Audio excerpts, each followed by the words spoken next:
Kirsten, where I'm standing near the Flora Trailhead in Spokane Valley, this part of the Spokane River typically flows a few feet high, possibly up to my waist.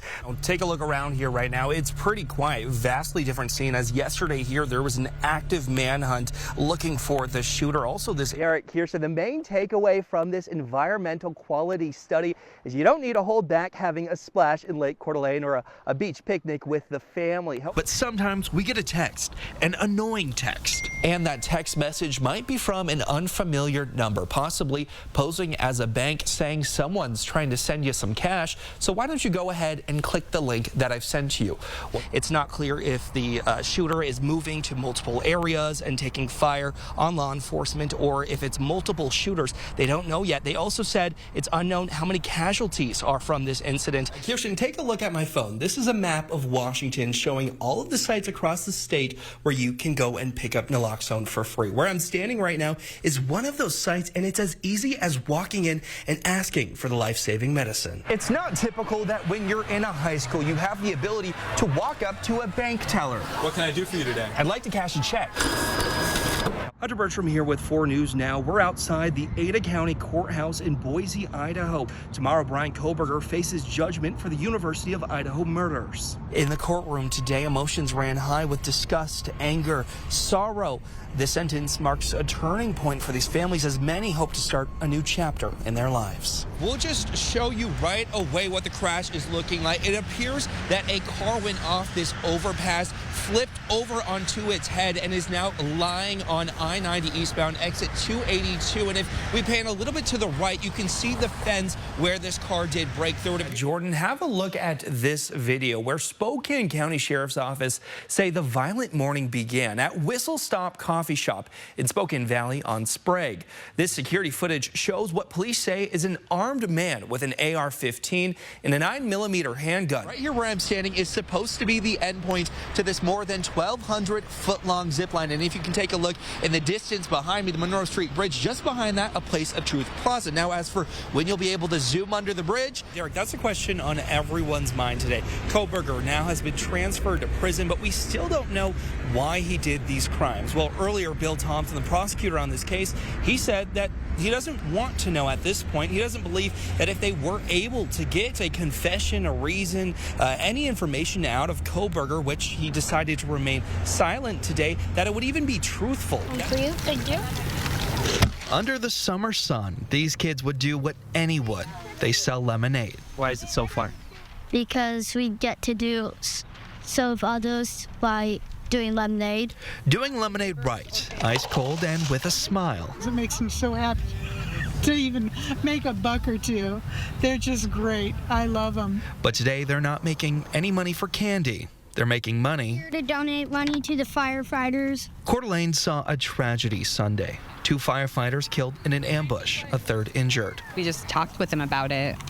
It's important for them to know so they can pray for our community in times of need. And This lemonade stand already planned for this week to kick off the 4th. But last night, Sam said to his mom they need to do it for their heroes. I felt bad for their families, and I wanted to do a lemonade stand for their families to give them money. Does it make you feel good? Yeah.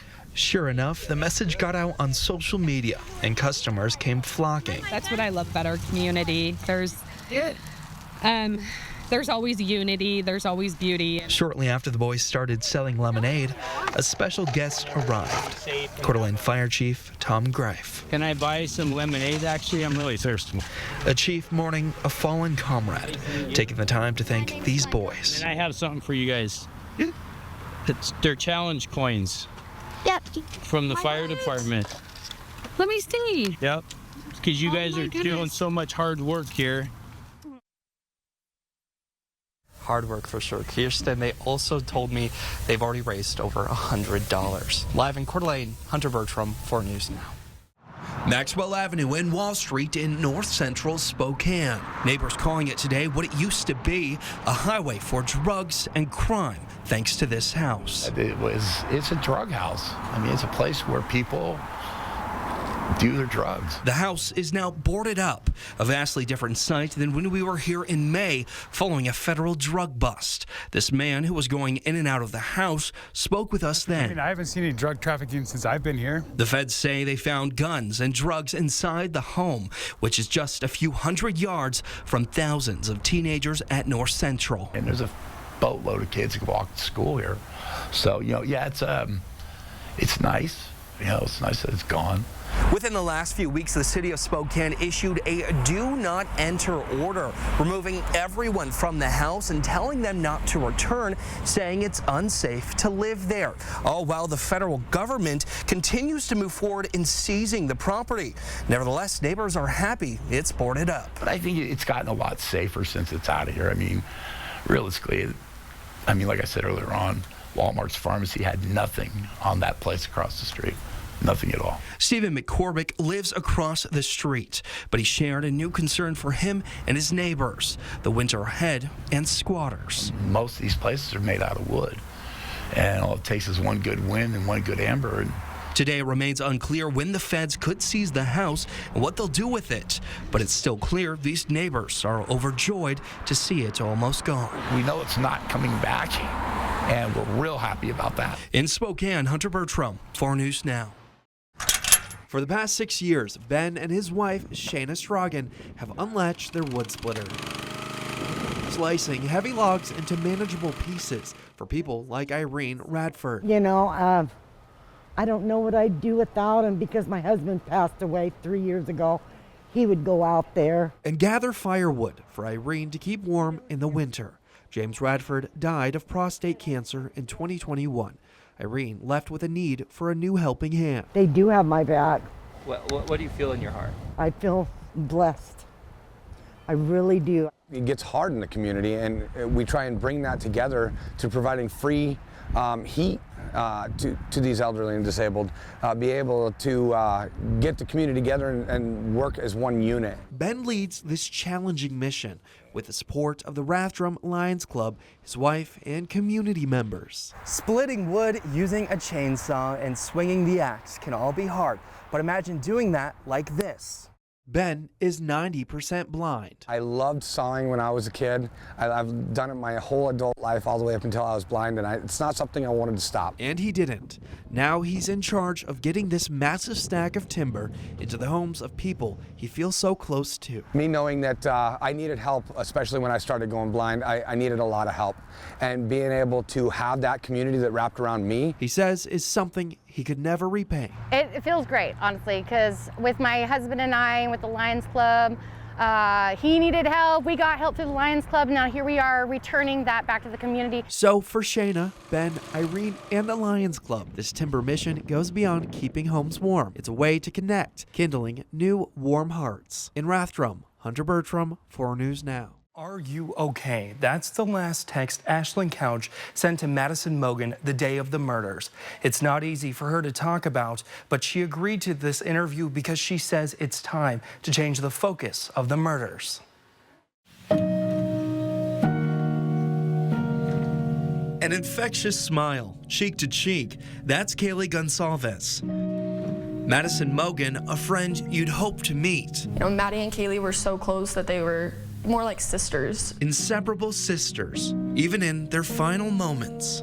Ethan Chapin, Xana Kernodal, Kaylee Gonsalves, and Madison Mogan. The names of 4 college students stabbed to death in Moscow, Idaho. But before the unthinkable shook this college town, 6 University of Idaho students moved into their first off-campus home, including Ashlyn Couch. I mean, it's such an exciting time in your life because you're moving out and you're actually in just like a home by yourself. And one thing is that we were all so close. This is the first time Ashlyn has agreed to an on-camera interview since her former roommates were murdered on King Road. Ashlyn Couch lived at the house with Kaylee and Madison, 2 of the 4 students murdered in November of 2022. Ashlyn had graduated almost a year before in December of 2021. I actually moved out May of 2022 and then Xana did take over my lease, yeah. 6 months later, she received a message, one that's burned into memory, a text from the University of Idaho alerting her of a suspected homicide on King Road. I remember, I think, getting a second alert, or I had been driving home and I texted like our group of friends and I just had said, has anyone heard from Maddie? And I remember like my last text message to her was like, are you okay? And I feel like right then and there I kind of just knew that something was wrong. The reality still haunts her. A gruesome tragedy took place in the house she called home, in her old room, and she could have been there. Her name was still on the lease of 1122 King Road. It crosses my mind more that that could have happened while I was there. And you know, you never know like how long someone is watching your house. The vibrant, once full of life house, gone. Yeah, our life's been a little more quiet. Sorry. It's taken time for this mom and daughter to process their grief. They say that time heals all wounds, but that is not true. More than a year after their deaths, they are making a promise to the roommates taken too soon. I want to do more. I want to, you know, spread some kind of message and start something, help people, you know, just do something more with this life that we are grateful to still be living. Ashlyn plans to raise awareness through the Made with Kindness Foundation about what happened and educate students on social media safety. The goal is to impact every student worldwide and to be cautious, even when college can seem so carefree. Horrible people are going to do what they're going to do. It's not anything that they could have done, and they absolutely did nothing wrong. Have people look at this and look at their name too in a positive light. Forever and always, Maddie and Kaylee will be with Ashlyn, spreading kindness through her beating heart as Ashlyn keeps her promise and new life mission to keep this from happening again. I mean, I couldn't even walk to my car in the dark for months after, you know, it happened. Like, you just want to at least feel a little bit safer. And if we can help college students do that and just create more awareness upon that and just help them feel a little bit safer knowing that something like this had happened, I think is helpful in any way. In all, Ashlyn lost her closest friends in a home that housed her favorite memories.